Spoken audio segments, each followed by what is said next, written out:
katanya BNN bikin usulan ke Komisi 3 untuk melarang vape di seluruh Indonesia. Apa dasar ilmiahnya? Apakah sudah banyak contoh kasus? Atau memang itu hanya usulan tanpa dasar yang jelas? Silakan. Terima kasih Pak Otman. Jadi BNN mengusulkan pelarangan vape ini bukan tanpa dasar. Dasarnya apa? Jadi kita sudah melakukan pengujian terhadap sampel vape, yaitu dari 740 sampel. Ya. Dari 740 ini Beda merek maksudnya? berbeda-beda merek Ya. dari seluruh Indonesia. Ya. Dari 740 ini 408 mengandung narkotika. Ya. Yang bisa saya sebutkan itu ada yang mengandung metamfetamin atau sabu, Ya. ada mengandung ecstasy, ada sintetik cannabinoid, ada kokain, ada ketamin, dan ada juga etomidate. Ya. Ya. Terus kemudian kita juga melihat bahwa lebih dari 50% tadi, Ya. dari 408 ini mengandung etomidate dari total sampel itu. Dan etomidate sekarang sudah menjadi narkotika golongan 2. Ya. Jadi berdasarkan Peraturan Menteri Kesehatan Nomor 15 Tahun 2025. Ya. Dari dasar itulah kita mengajukan untuk melakukan pelarangan terhadap vape.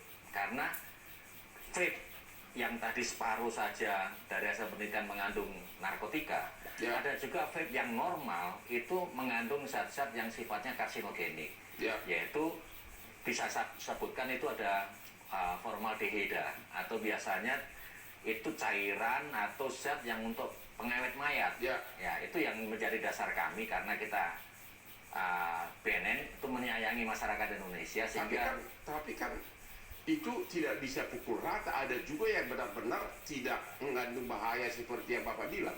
Kenapa dipukul rata? karena kita secara visual kita tidak bisa membedakan ini vape mengandung narkotika dan ini vape yang normal.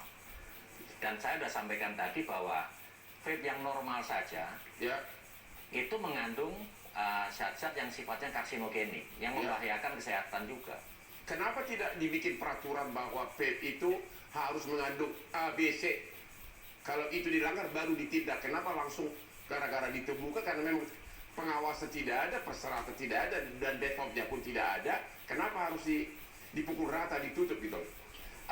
Kita masih melakukan usulan. Jadi Ya. kita memang perlu berembuk dengan semua stakeholder, dengan Ya. BPOM, kemudian dengan Kementerian Kesehatan, kemudian dengan Kementerian Perdagangan, Ya. dengan perindustrian. Tapi harus ada yang berinisiatif duluan. Tapi ada nggak penelitian ilmiah perbandingan bahaya rokok dengan vape? Sudah ada belum atau hanya baru kasus per kasus?